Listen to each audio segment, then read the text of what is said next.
오늘 주시는 하나님의 말씀입니다. 신약 성경 사도행전 4장 5절로 12절 말씀입니다. 신약 성경 사도행전 4장 5절로 12절 말씀을 한 목소리로 봉독하겠습니다. 이튿날 관리들과 장로들과 서유관들이 예루살렘에 모였는데 대제사장 안나스와 가야바와 요한과 알렉산더 및 대제사장의 문중이 다 참여하여 사도들을 가운데 세우고 묻되 너희가 무슨 권세와 누구의 이름으로 이 일을 행하였느냐?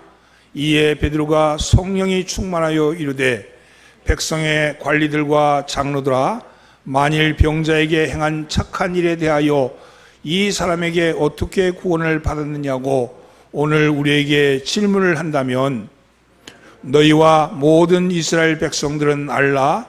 너희가 십자가에 못 박고 하나님이 죽은 자 가운데서 살리신 나사렛 예수 그리스도의 이름으로 이 사람이 건강하게 되어 너희 앞에 섰느니라. 이 예수는 너희 건축자들의 버린 돌로서 집 모퉁이의 머릿돌이 되었느니라. 다른 이로서는 구원을 받을 수 없나니 천하 사람 중에 구원을 받을 만한 다른 이름을 우리에게 주신 일이 없음이라 하였더라. 아멘. 할렐루야. 오늘도 예배에 참여하신 우리 사랑하는 성도 여러분들과 또 비대면으로 가정에서 예배를 드리고 있는 우리 덕정의 모든 식구들을 주의 이름으로 문안합니다. 옆에 있는 사람 인사 나누시죠. 잘 나오셨습니다. 앞뒤로 인사하면서 은혜 받읍시다. 오늘은 그 이름으로 살기라는 말씀을 가지고 함께 은혜를 나눠보고자 합니다. 예수님이 부활하신 후에 40일을 이 땅에 머무셨습니다. 머무시는 동안에 새로운 세상, 하나님 나라가 온 것과 그 새로운 세상에서 어떻게 살아야 하는지에 대해서 가르치셨습니다. 그리고 하늘로부터 성령이 내려올 것이라고 약속을 하신 후에 승천하셨습니다. 제자들은 골방에 모여서 기다렸는데 열흘 후에 성령이 오셨습니다. 그리고 그들은 성령의 임재하심과 충만하심을 체험했습니다. 그 후에 제자들은 더 이상 골방에 모여 숨어 있거나 도망 다니거나 그러지 않았습니다. 매일매일 예루살렘 성전에 나가서 주님의 부활과 다가온 새로운 세상에 대해서 증거하고 선포하기 시작합니다. 그들이 전한 것은 하나님 나라가 임했다는 복음, 십자가에 매달린 예수가 그리스도였다는 충격적인 소식이었습니다. 이 말은 전하는 이 말은 제자들에게는 복음이었지만 듣고 있는 유대인들에게는 그것은 비난이요 질책이었던 겁니다. 너희가 오신 그리스도를 십자가에 못 박았다. 너희가 오신 메시아를 십자가에 못 박혀 죽였다. 이 말씀이었거든요. 이 말을 들은 사람들은 두 부류로 나눠집니다. 하나는 두려워서 떨거나 또 하나는 저것들이 헛된 소문을 퍼뜨려서 민심을 동요케 한다고 그렇게 저들을 죽여야 된다고 하는 그런 사람들이었습니다. 두려워 떠는 사람들은 탄식하며 우리가 어찌할꼬 하며 복음 앞으로 나왔습니다. 복음 앞으로 나온 그들은 회개하고 세례를 받았으며 세례를 받은 그들은 성령의 임재함으로 들어오게 되었습니다. 성령의 임재함에 들어온 그들은 얽매여 있던 율법에 얽매여 살던 사고방식의 변화가 일어났고 외식하며 살아가던 낡은 생활방식에서 변화가 오기 시작했습니다. 그들을 짓누르고 있던 불치병이 치유되었습니다. 그들은 예수의 이름으로 모이기 시작합니다. 그렇게 모인 그들은 그 모임을 그리스도의 몸이라고 불렀고 그것을 교회라고 칭했습니다.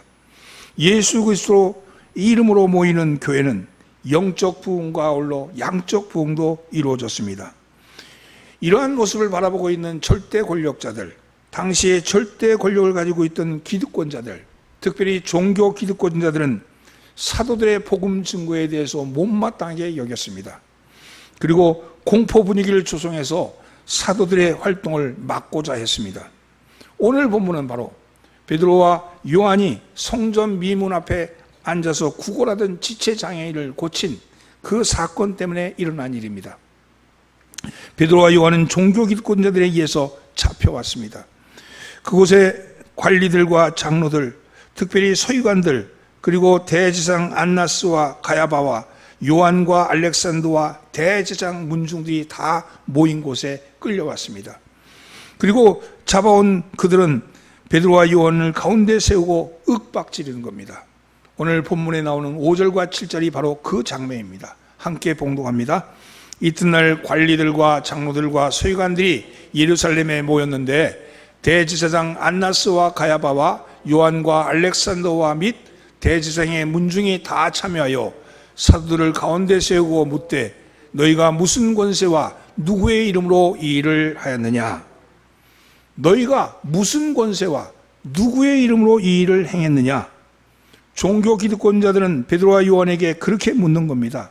여기서 너희는요, 여기는 성경에는 그냥 너희는 이렇게 나와 있지만 원문에 나오는 회매에서는 너희 같은 놈들이, 너희 같은 자식들이 이런 뜻이에요. 아주 하대하면서 우습게 여기는 거죠. 인격을 무시하는 것이죠. 사도들이 일으킨 기적에 대해서 그것에 대해서 하찮게 여기는 겁니다. 무슨 권세와 누구의 이름으로라는 표현은 사도들이 일으킨 그 기적, 사도들에 의해서 나타난 그 기적에 대해서 의혹을 지금 품고 있는 겁니다. 당국자들은 이 기적이 하나님의 이름에 근거한 것이 아니고 하나님의 권세에 근거한 것이 아니고 악신에 근거한 기적으로 매도하고 있는 겁니다. 마치 예수께서 귀신을 내어 쫓으신 것을 빗대어서 귀신의 왕 바알세불의 힘을 입었다고 매도하는 것과 같은 경우죠. 당시 종교 지도자들은 이 기적이 어떻게 일어났는가에 대한 사실을 알아보기보다는 사도들에게 누명을 씌우기에 급급했습니다. 만약 악한 영의 힘을 빌려서 이 일이 일어났다면, 이 사실이 밝혀진다면 사도들은 합법적으로 사형에 처할 수 있는 그런 권세를 가지고 있었기 때문입니다. 이러한 상황에서 베드로가 담대하게, 당당하게 예수의 이름을 증거합니다. 그것이 오늘 10절에 나오는 말씀입니다. 함께 봉독합니다. 너희와 모든 이스라엘 백성들은 알라. 너희가 십자가에 못 박고 하나님이 죽은 자 가운데서 살리신 나사렛 예수 그리스도의 이름으로 이 사람이 건강하게 되어 너희 앞에 섰느니라. 베드로가 여기서 굳이 나사렛이라는 지명을 동원해서 예수를 소개하는 것은 작은 촌 나사렛, 갈릴리 속에서도 정말로 작은 마을 그 나사렛은 백성들로부터 무시당하는 이름이었고, 이 말을 듣고 있던 산헤드린 공회원에 의해서는 멸시의 대상이었던 겁니다. 아주 촌동네, 아주 볼품없는 그런 동네라는 뜻이죠. 경건한 사람이었던 나다나엘조차도 나사렛에서 무슨 선한 것이 날 수 있느냐고 그렇게 폄하했던 그 천한 이름 나사렛이라는 이름을 당당하게 앞세우면서 증거하는 겁니다. 왜 나사렛을 들먹거렸을까? 이건요, 앞에 나온 너희 같은 놈들이, 너희 같은 자들이 우습게 여겼는데, 바로 너희가 우습게 여기는 바로 그곳, 나사렛 그곳에서 바로 그분이 오셨다, 이렇게 말씀하는 거죠. 나사렛 예수 그리스도의 이름, 도대체 무엇이 불과 얼마 전까지만 해도 계집종 앞에서 3번이라고 물은다고 부인했던, 그리고 도망쳤던 겁쟁이 베드로로 하여금 이렇게 담대하게, 당당하게 그 이름을 선포할 수 있었을까요? 나사렛 예수의 이름에 무슨 권세가 있기에 이처럼 당당해질 수 있었을까요? 또 오늘을 살아가는 우리들에게 나사렛 예수의 이름이라는 게 도대체 어떤 능력과 권세로 우리에게 다가오는 것일까요? 오늘 이 말씀을 가지고 함께 은혜를 나눠보고자 합니다. 나사렛 예수의 이름, 나사렛 예수 그리스도의 이름, 그것은요, 병자를 건강하게 하는 이름입니다. 예수의 이름은 우리의 질병을 치유하는 이름입니다. 오늘 여러분, 예수의 이름이 우리의 질병을 치유하는 것을 믿으시기 바랍니다. 따라서 예수의 이름은 병자를 건강하게 하는 이름입니다. 10절 말씀입니다. 너희와 모든 이스라엘 백성들은 알라. 너희가 십자가에 못 박고 하나님이 죽은 자 가운데서 살리신 나사렛 예수 그리스도의 이름으로 이 사람이 건강하게 되어 너희 앞에 섰느니라. 여러분, 나사렛 예수 그리스도의 이름이 이 사람을 건강하게 하여서 쓰게 했다고 말씀하는 겁니다. 사도행전 3장 6절에서 보면 나면서부터 안진병이 된 사람을 일으킨 것이 나사렛 예수의 이름이라고 선언하는 것이죠. 베드로는 성전 미문 앞에서 만난 나면서부터 안진병이 된 사람에게 나사렛 예수의 이름으로 일어나 걸으라고 그렇게 명령했습니다. 그리고 베드로가 병자의 손을 잡자 그 병자는 발과 발목에 힘을 얻고 걷기도 하고 뛰기도 하면서 성전으로 들어와 하나님께 영광을 돌렸다. 이렇게 말씀합니다. 베드로는 나사렛 예수 그리스도의 이름에 병자를 고치는 능력이 있음을 확신했습니다.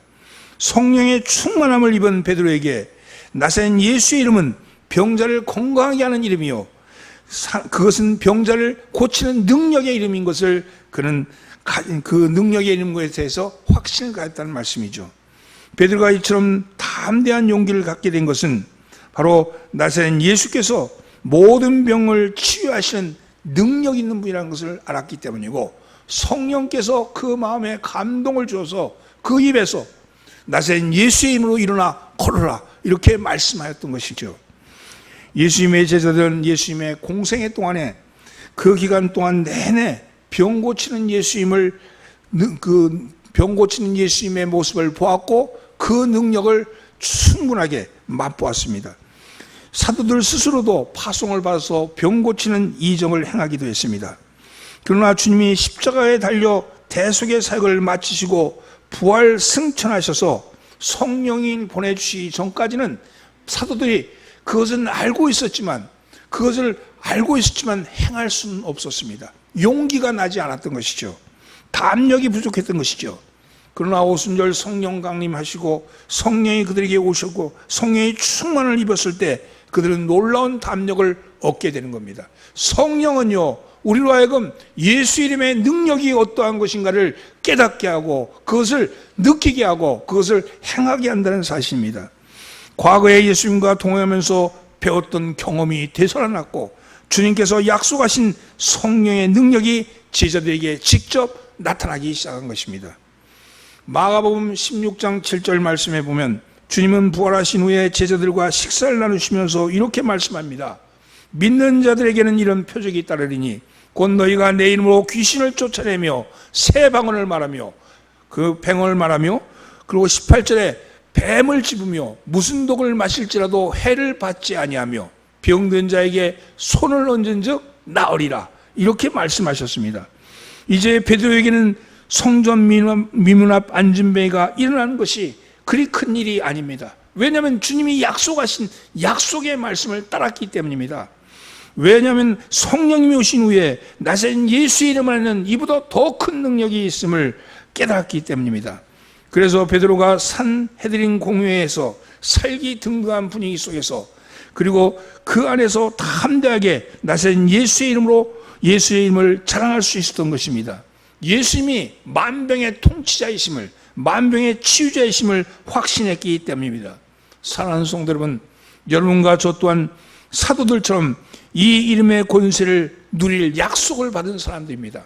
성령이 여러분들 속에 와 계시는데 그 성령의 충만함을 입어서 여러분에게 약속하신 그 능력을 입으로 고백하고 여러분 선언하시기를 예수님으로 축원합니다.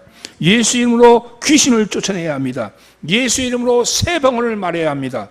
주의 이름을 증거하다가 뱀에 물릴 수도 있고 독을 마실 때도 있지만 예수의 권세, 예수의 이름의 권세는 우리를 보호하신다고 말씀합니다. 사랑하는 성도 여러분, 예수의 이름으로 병든 사람을 위해서 기도할 때 병 고침의 역사가 일어날 줄 믿습니다. 오늘 여러분 담대하게 믿는 자에게는 이런 표적이 따르니 병든 자에게 손을 얹은 즉 나으리라 그렇게 말씀하셨습니다. 여러분 예수의 이름으로 병든 자의 몸에 손을 얹어서 낫게 하는 역사가 여러분 일어나기를 예수님으로 축원합니다. 나사렛 예수 그리스도의 이름이 우리에게는 치유자가 되시는 이름이고 우리에게는 능력의 이름인 것을 믿으시기 바랍니다. 성령이 여러분 가운데 역사하시고 그 역사함이 여러분의 삶 속에서 드러나기를 예수님으로 축원합니다. 옆에 있는 사람 인사하죠. 예수 이름은 치유의 이름입니다. 두 번째는 예수의 이름은 삶을 변화시키는 이름입니다. 따라서 예수의 이름은 삶을 변화시키는 이름입니다. 예수의 이름이 우리의 삶을 변화시킨다는 거예요. 예수의 이름이 우리의 삶을 변화시킵니다. 11절 말씀을 함께 봉독합니다. 이 예수는 너희 건축자들의 버린 돌로서 집 모퉁이의 머릿돌이 되었느니라. 사도 베드로가 산헤드린 공회 앞에서 천한 나사렛 예수라는 이름을 자랑하고 담대하게 선포한 것은 놀라운 변화입니다. 사도 베드로는 이 이름과 관련해서 잊을 수 없는 뼈아픈 상처가 있죠. 뼈아픈 과거가 있죠. 예수님께서 잡혔을 때 가야바의 집까지 멀찍이 따라갔던 베드로, 이 가야바의 집이 바로 대제사장 집이잖아요. 오늘 바로 가야바가 있어요. 그 앞에 가야바가 있는 거예요. 근데 그 집까지 따라갔던 베드로, 그곳에서 어느 한 계집종이 내가 갈릴리 예수의 일당이 아니냐고 물었을 때 깜짝 놀래가지고는 잡힐 것이 두려워서 나는 모른다, 나는 그가 누군지 모른다, 그렇게 부인했지 않습니까? 네 말투를 들으니까 너 갈릴리 사람 같구나, 너 갈릴리 사람이구나, 너 같은 따라다닌 것 같은데, 이렇게 얘기했을 때 베드로는 저주하면서 내가 그 이름을 모른다고 그렇게 부인하지 않았습니까? 닭 울기 전에 3번 내가 부인하리라고 그렇게 말씀하실 때 절대로 죽을지언정 그러지 않겠다 그렇게 장담했던 베드로가 계집종의 말 한마디에 두려워서 떨면서 부인했던 그 이름, 그 나사렛 예수의 이름, 그 예수의 이름을 지금 오늘 이 베드로는 그 가야바 앞에서 담대하게 너희들이 십자가에 못 박아 죽인 바로 그 나사렛 예수의 이름으로 내가 이 일이 일어났다고 그렇게 고백하는 겁니다. 여러분, 바로 너희가 변변치 못하다고 버린 그 나사렛 예수는 건축자의 버린 돌 같았지만 그 버린 돌이 모퉁이돌, 머릿돌이 되었노라고 그렇게 선언하는 것입니다. 하나님은 이 땅에서 비천하다고 평가받는 사람들, 이 세상에서는 별 볼 일 없다고 무시당하는 사람들, 그런 사람들을 귀하게 만들고 값지게 쓰신다는 사실입니다. 바로 그 예수의 이름이 변화의 이름이기 때문입니다. 예수의 이름은 영혼을 변화시킵니다. 예수의 이름은 정신을 변화시킵니다. 예수의 이름은 삶의 방식을 변화시킵니다. 그리고 마침내 예수의 이름은 비천한 우리를 변화시켜서 존귀하게 만들어 주십니다. 오늘 사랑하는 성도 여러분, 여러분은 예수의 이름으로 성도로 부름받은 사람들 아닙니까? 거룩한 무리로 부름받은 사람들 아닙니까? 이 땅에 살던 변변치 못한 내가, 이 땅에 살던 아무것도 아닌 내가 거룩하다고, 하나님이 우리를 거룩하다고 불러주신 이름이 되지 않았습니까? 사랑하는 성도들은, 원래 십자가의 도는요 역설입니다. 역설. 십자가는 대단히 천하고 대단히 참혹한 죽음의 상징이었습니다. 십자가는 로마의 처형 방법 중에서도 가장 잔혹한 처형 방법입니다. 노예나 반란자를 죽이는 그런 방법이었죠. 그리고 십자가는 문자 그대로 그 당시에 십자가에 달린 놈 그러면 저주의 상징입니다. 저주받은 자, 유대인들에게도 나무 위에 달린 자는요 저주의 상징이었습니다. 그런데 그 십자가가 예수님이 못 박혀 죽으신 이후에는 그 십자가, 저주의 상징이 축복의 상징이 되었고 저주의 상징이 다시 없는 존귀의 상징이 되지 않았습니까? 여러분, 교회마다 십자가를 상징으로 삼고 나라에도 국기에도 십자가를 국기에 달고 있는 그런 나라들도 한둘이 아닙니다. 가장 천한 것이 가장 존귀한 것으로 바뀌게 됐다는 겁니다. 천한 것이 존귀한 것으로 바뀌는 그 사이에 무엇이 있었습니까? 바로 예수 그리스도, 예수의 이름이 있는 것입니다. 오늘 사랑하는 성도 여러분, 베드로는 남들이 천시하던 나사렛 예수의 이름 속에서 놀라운 존엄성을 발견했고 나사렛 예수의 이름을 마음껏 자랑했다는 겁니다. 이 이름은 베드로를 변화시킨 존귀한 이름입니다. 그의 가치관이 변했습니다. 갈릴리 예수의 이름 속에 참된 가치관을 발견하지 못했을 때는 비겁하게 부인했던 사람이지만 이제 나사렛 예수의 이름 속에서 참된 가치를 발견했기 때문에 그 이름을 위하여서 자신의 생명까지도 내어놓을 수 있었던 담대함이 있었던 것이죠. 바로 이것입니다. 우리도 예수의 이름 속에서 참된 가치를 발견한다면 우리의 신앙의 자세는 베드로처럼 180도 바뀌게 될 것입니다. 존귀한 예수님을 위해서 목숨을 바친들 무엇이 아깝겠습니까? 사랑하는 성도 여러분, 베드로와 요한이 가진 것이라고는 나사렛 예수의 이름밖에 없었습니다. 다른 어떤 것도 없었습니다. 오직 예수 이름밖에 없습니다. 돈도 없었고 기술도 없었고 권세도 없었고 그 아무것도 없었지만, 그래서 당시에 거지조차도 예수 이름을 원하는 사람이 없었지만 오직 십자가에도 예수님의 도는 어디서나 반대받아 발붙일 곳이 없었지만, 그러나 예수의 이름을 의지하면 가난 속에서도 죽음 앞에서도 사랑과 감사의 찬송이 반석에서 생수가 터져나오듯이 터져나온다는 사실입니다. 예수의 이름은 변화의 이름입니다. 예수의 이름은 우리를 바꾸시는 능력의 이름인 겁니다. 사랑하는 성도들은 예수의 이름에 우리의 삶의 원동력을 삼으시기를 바랍니다. 여러분이 오늘 그 예수의 이름, 나사렛 예수의 이름을, 그것을 여러분 사용하고 그 이름을 입에 붙인다면 그것은 오늘 우리에게도 유효합니다. 오늘 사랑하는 성도 여러분, 예수의 이름을 입에 올리십시오. 그리고 그 이름을 나의 구주의 이름으로, 나의 생명의 이름으로, 나의 변화의 이름으로 여러분 삼으시기를 예수님으로 축원합니다. 예수 이름의 권세가 저와 여러분의 삶을 바꾸게 만들 줄 믿습니다. 오늘도 바꾸고 있는 줄 믿습니다. 옆에 있는 사람 인사하시죠. 예수 이름이 당신의 삶을 바꿉니다. 세 번째는요, 예수의 이름은 구원케 하는 이름입니다. 예수의 이름은 구원케 하는 이름입니다. 따라서 예수의 이름은 구원케 하는 이름입니다. 예수의 이름이 우리를 구원하십니다.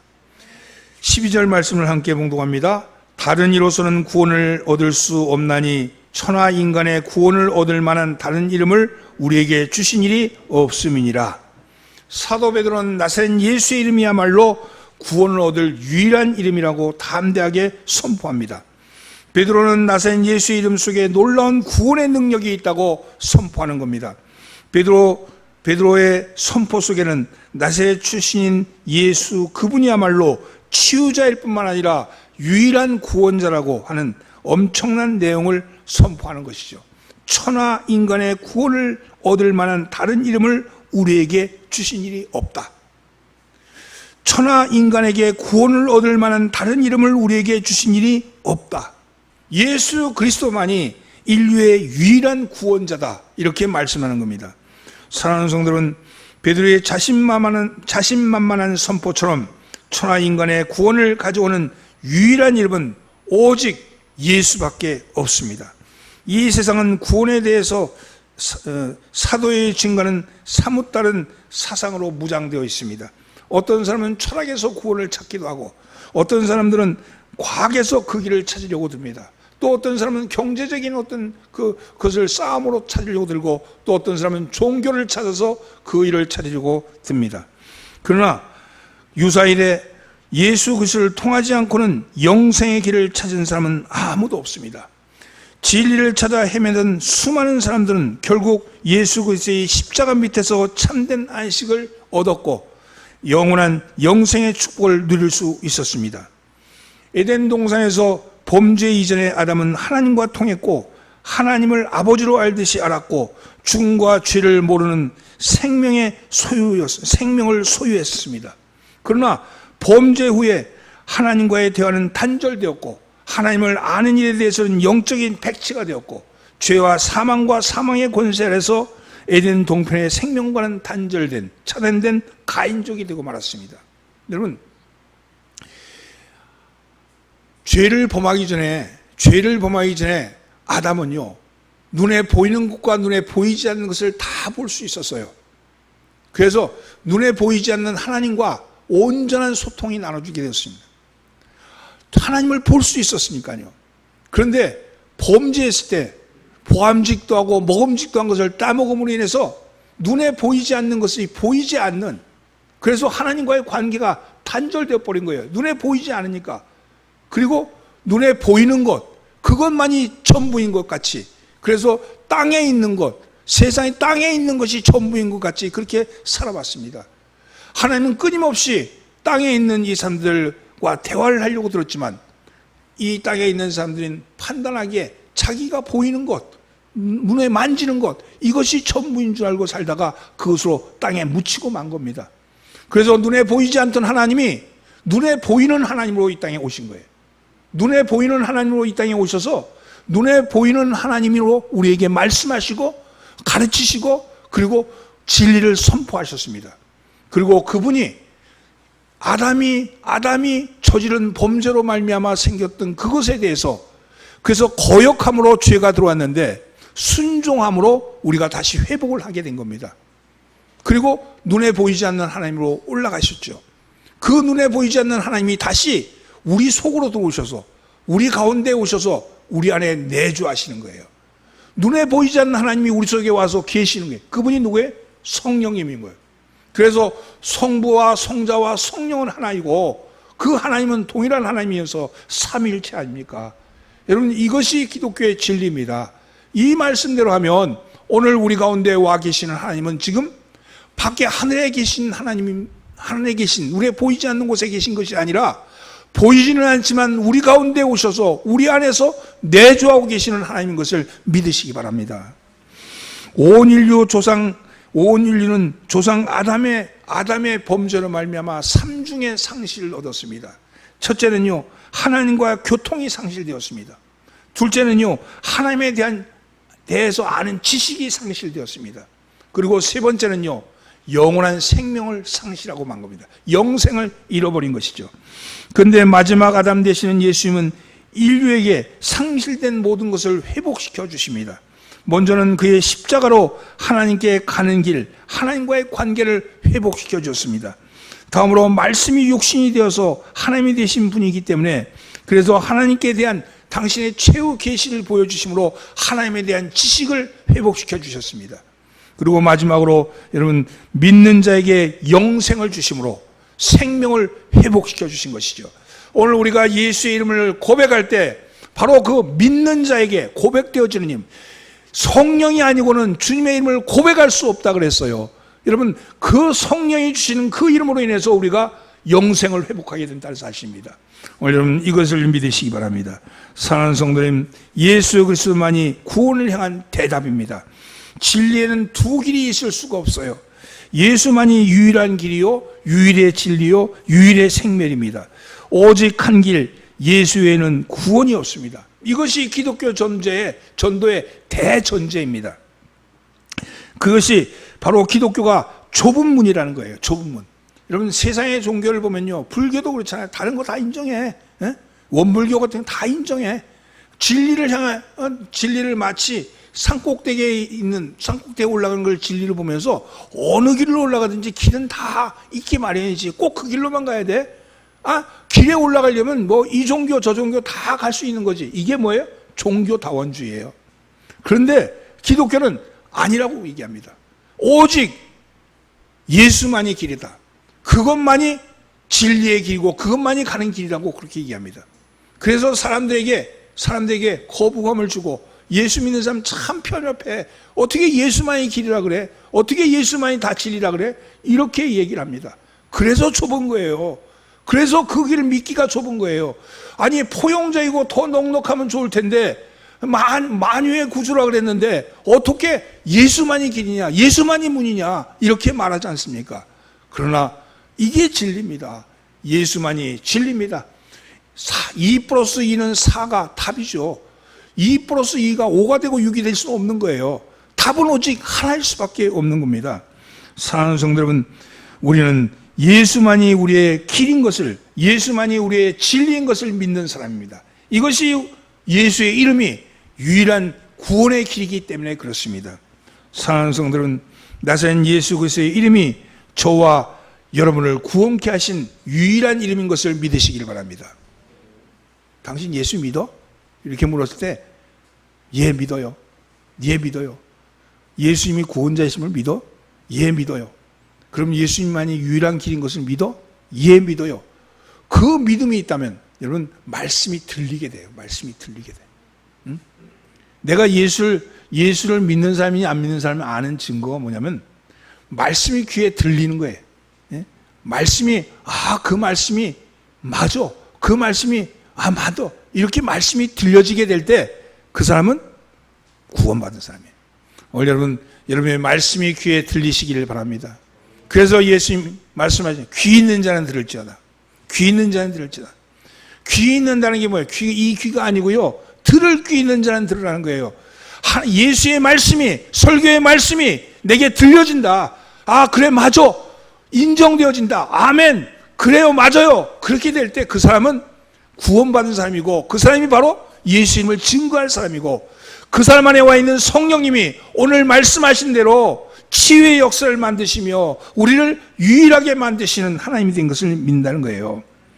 사랑하는 성도 여러분, 모든 사람들이 원하는 만큼 돈을 주고 지식을 주고 기술을 줄 수 있으면 얼마나 좋겠습니까?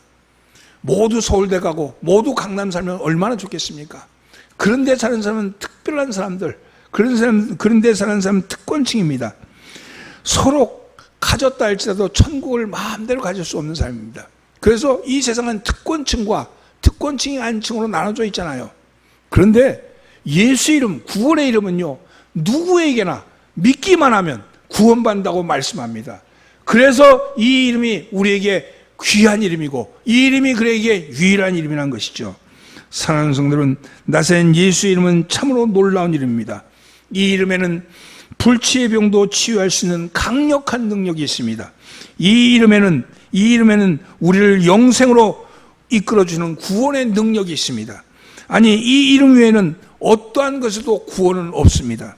이 신비한 이름 속에 있는 존엄성을 발견한 베드로는 더 이상 겁쟁이가 아니고 더 이상 나약하게 겁쟁이가 아니라 목숨을 건 선포자가 되었다는 거 아닙니까? 이 이름 때문에, 이 이름으로 인해서 이런 변화가 일어났고, 그것이 기독교 역사 2000년 동안 이 이름을 통해서 변화하고 변화를 일으키는 그런 능력이 된 것 아니겠습니까? 오늘도 우리는 이 이름 때문에 모인 것이죠. 오늘 우리는 예수의 이름, 그 이름으로 사는 사람들입니다. 여러분, 그 이름으로 사시기를 예수님으로 축원합니다. 옆에 있는 사람 인사합니다. 그 이름으로 삽시다. 여러분은 나사렛 예수의 이름의 권세를 경험해 본 적이 있으십니까? 예수의 이름으로 병자를 위해서 기도해보고 고침받는 것을 본 적이 있으십니까? 예수 이름으로 전도하고 구원의 감격을 고백하는 것을 들어본 적이 있으십니까? 예수 이름 속에 존귀한 예수님을 발견하고 그분을 위해서 십자가를 지고 따르기로 결심한 적은 있으십니까? 오늘 그 이름을 부르십시오. 그 이름을 마음껏 부르십시오. 내 안에 성령님이 그 이름의 능력을 덧입혀 주실 것이며, 그 이름이 여러분의 질병을 치유케 하고, 그 이름이 여러분들을 무미건조한 목적 없는 삶으로 살아갔던 여러분들에게 의미 있는 삶으로 이끌어 주실 겁니다. 이 땅을 살아가면서 의미 없이 살아가는 수많은 사람들이 있죠. 어쩔 수 없이 살아가는 사람들, 죽지 못해 살아가는 사람들, 살아가는데도 끝에 죽음이 있는 것을 알면서도 아무런 대책이 없어서 그냥 그 죽음을 향해 달려가는 사람들이 있지 않습니까? 그러나 예수의 이름은 우리를 영생으로 이끌 이름이요, 예수의 이름은 우리를 목적으로 이끌 이름이며, 예수의 이름은 우리의 삶을 변화시킬 이름입니다. 무미건조한 삶에서 활력 있는 삶으로 여러분 변화시킬 이름은 바로 예수의 이름입니다. 오늘 그 예수의 이름을 믿으시고 고백하시는 여러분 되기를 주님으로 축원합니다. 말씀을 정리합니다.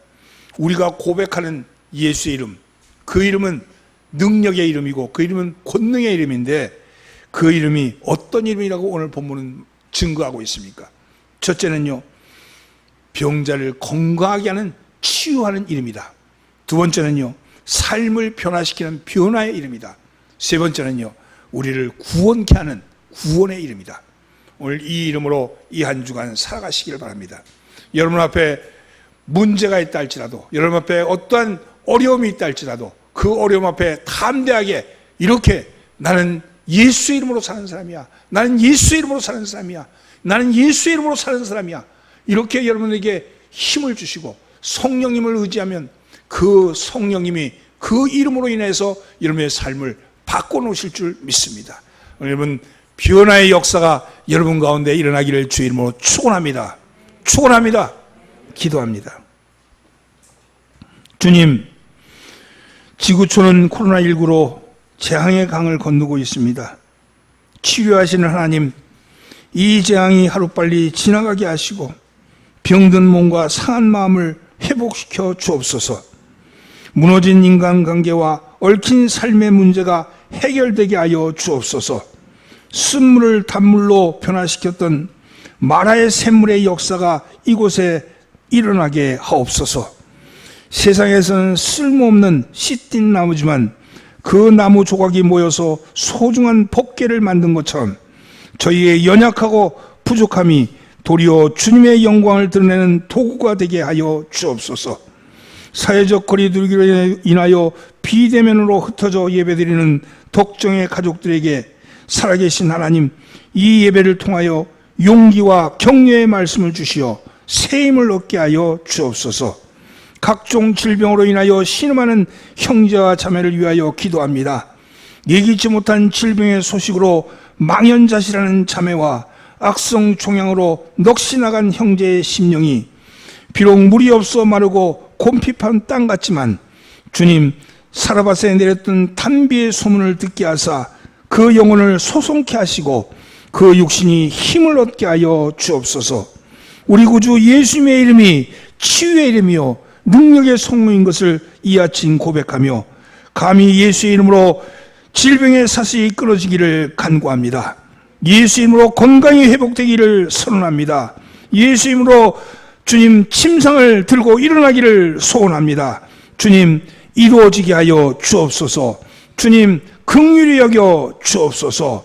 우리 주님 예수님의 이름으로 기도하옵나이다. 아멘.